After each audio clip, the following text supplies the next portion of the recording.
right, today we're diving into a really unique theory that tries to explain a huge contradiction at the heart of modern South Korea. It's a fascinating way of looking at things, one that reframes a whole nation's struggle as, believe it or not, part of some deliberate grand plan. So here's the puzzle, right? South Korea is, by any measure, a massive success story. I mean, it's a world leader in technology, in exports, in culture. But at the same time, you have this widespread feeling among its own citizens of just immense financial pressure and struggle. So how can both of those things be true? Well, the theory we're digging into today says this isn't a contradiction at all. It's actually a necessary but temporary phase of a much, much bigger project. And to really get it, you first have to understand the two extremes we're talking about. So you have these two faces of South Korea. On one hand, you've got the famous Miracle on the Han River, a nation that literally pulled itself up from being one of the poorest in the world to a global powerhouse. But then on the other hand, you have the daily reality for so many people, just this constant hamster wheel of financial pressure.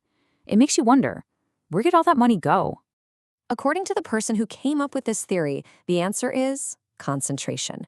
He claims that a staggering 70% of the nation's entire wealth is held by just the top 1%. But here's the crazy twist. He argues that this isn't a flaw in the system. It's the system working exactly the way it was designed to. To explain this pretty radical idea, the speaker uses this powerful analogy. He says, okay, I want you to think of the entire nation as one big family, all working together to pull itself out of poverty. In this national family, everybody has a very specific job. You've got the hardworking children, those are the laborers, who go out every day and earn all the money. Then you have the father figure, the owners, the capitalists, and his job is to collect every single penny the children bring home and save it.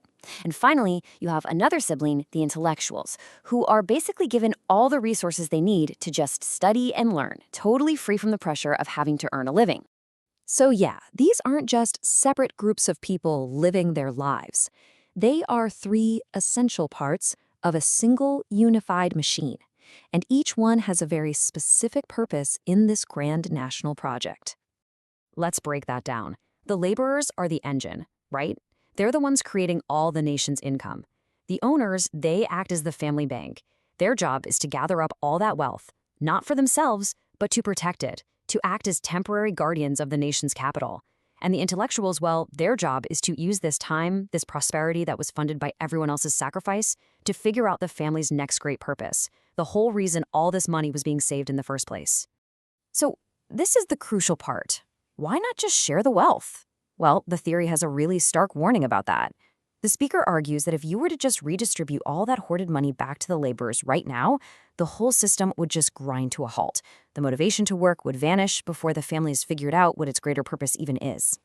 The reason behind this comes down to a concept the speaker calls chamsong. You can think of it as a kind of intellectual and spiritual maturity, a self-discipline that you can only get from real, deep understanding.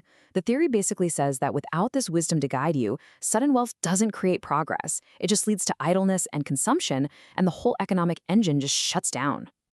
And that brings us to the absolute key to this whole theory. The whole system right now is basically locked. The wealth is hoarded, the people are toiling away. So what's the key that unlocks the next phase? Well, according to this theory, everything, and I mean everything, comes down to the intellectuals.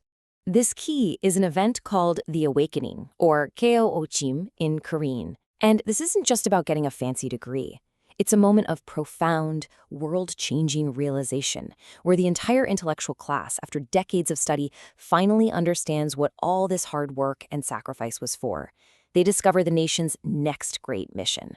So right now, according to this theory, all that capital, that 70% of the nation's wealth, it isn't just being selfishly hoarded. You have to think of it more like a national treasure chest. It's locked, and it's just sitting there waiting for the right moment to finally be opened. And the only people who have the key to that chest are the intellectuals. The reason society feels stuck, the reason the wealth isn't flowing down, is simply because the intellectual class hasn't had its awakening yet. They haven't come up with a grand plan that would justify unlocking the vaults. So what happens after this awakening? What does the world look like? Well, the theory lays out this really radical, almost utopian vision for the future, where the entire purpose of society gets a complete makeover. I mean, just look at the contrast. On the left, you have today. hoarded wealth, a society that feels kind of directionless, people stuck in what feels like endless toil. But then, after the awakening, the wealth gets released. The owners willingly give it up because now there's a worthy common goal. Work stops being just toil and becomes something meaningful, something purposeful. In this new society, the whole mindset of the people would change. The drive for luxury goods, for status symbols, it would just fade away. Why?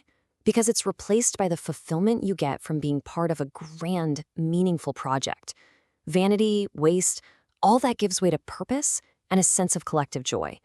And it's a society that, according to the theory, would earn the deep respect of the entire world.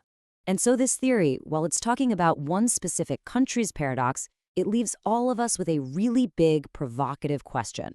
Forget for a second whether you agree with the theory or not. Just imagine it.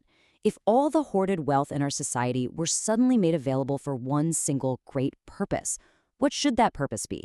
What is the meaningful work that would truly lift all of us up?